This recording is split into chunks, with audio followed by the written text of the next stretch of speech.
అందరికీ నమస్కారం. భరించలేని అప్పుల బాధలు మీకున్నాయా? అయితే ఈ ఉంగరాన్ని ధరించి చూడండి. అలాగే కొన్ని పరిహారాలు కూడా ఉన్నాయి, పాటించండి.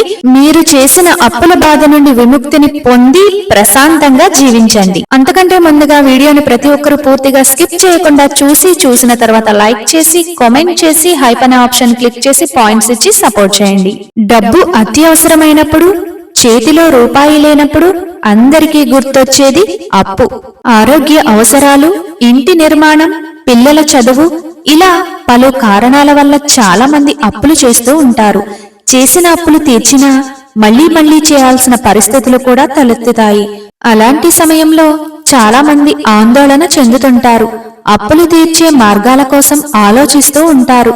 అలాంటి వారు ఈ పరిహారాలు పాటించి చూడండి, తప్పకుండా మీకు విజయం వరిస్తుంది. అవేంటో ఇప్పుడు చూద్దాం. ఆంజనేయ స్వామికి అభిషేకం. ఏ లోహంతో తయారు చేసినా సరే ఆంజనేయ స్వామి చిన్న విగ్రహాన్ని మంగళవారం రోజు ఇంటికి తీసుకురావాలి. ఈ విగ్రహాన్ని పూజ గదిలో ఉంచి సింధూర జలాలతో అభిషేకం చేయాలి. సింధూర జలాలు అంటే ఏమిటి? నీటిలో సింధూరాన్ని కలిపి స్వామివారికి అభిషేకం నిర్వహించాలి. అభిషేకం చేసే సమయంలో ఓం పవనసుతాయ నమః అనే నామాన్ని 21 సార్లు జపించాలి. సింధూర జలాలతో అభిషేకం పూర్తయిన తర్వాత పంచామృతాలతో కూడా అభిషేకం చేయాలి. అప్పుడు ఓం పవనసుతాయ నమః అనే మంత్రాన్ని 21 సార్లు జపించాలి. అభిషేకం చేసిన పంచామృతాలను నైవేద్యంగా స్వీకరించాలని, సింధూర జలాలను నుదిటిన ధరించాలి. ఇలా కనీసం 9 మంగళవారాలు చేస్తే ఆంజనేయ స్వామి అనుగ్రహంతో ధనం కలిసి వచ్చి అప్పులు తీరుతాయి. అలాగే అప్పులు పోగొట్టే శక్తి సుబ్రహ్మణ్యేశ్వర స్వామికి కూడా ఉంది. అందుకోసం మంగళవారం రోజు ఓ ఎర్రటి వస్త్రంలో 5 గులాబీ పువ్వులు, కొంచెం పటిక బెల్లం, కొన్ని బియ్యం వేసి మూట కట్టాలి.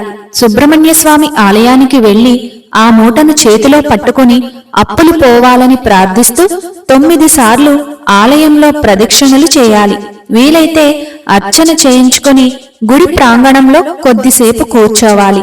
ఆ తర్వాత ఆ మూటను ఎక్కడైనా దగ్గరలో పారే నీటిలో విడిచిపెట్టాలి. అలా వీలు కానప్పుడు ఎవరూ తొక్కని చోట చెట్టు మొదట్లో ఉంచాలి. మంగళవారం సుబ్రహ్మణ్య స్వామి ఆలయంలో ఈ ప్రత్యేక పరిహారం చేసుకుంటే స్వామి అనుగ్రహంతో క్రమక్రమంగా అప్పుల నుంచి బయటపడవచ్చు. అలాగే ఉంగరంతో అప్పులు మాయం. అప్పులన్నీ సంపూర్ణంగా తొలగించే శక్తి ఓ ప్రత్యేక ఉంగరానికి ఉంటుంది. దానిని పగడ గణపతి ఉంగరం అంటారు. నవరత్నాల్లో పగడాన్ని తీసుకుని దానిమీద గణపతి రూపాన్ని చెక్కించాలి. ఆ తర్వాత ఆ పగడ గణపతిని రాగి లోహంతో చేయించుకుని కుడి చెయ్యి ఉంగరం వేలుగు ధరిస్తే అప్పుల నుంచి త్వరగా బయటపడవచ్చు. అలాగే మరొకటి, చిన్న బంగారు శివలింగాన్ని తీసుకొచ్చి పూజ గదిలో ఉంచాలి.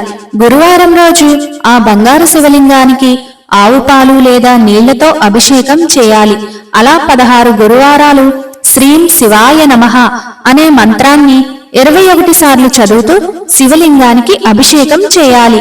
16 గురువారాలు పూర్తయిన తరువాత ఏదైనా దేవాలయంలో దక్షిణతో పాటు ఆ బంగారు శివలింగాన్ని దానం ఇవ్వాలి.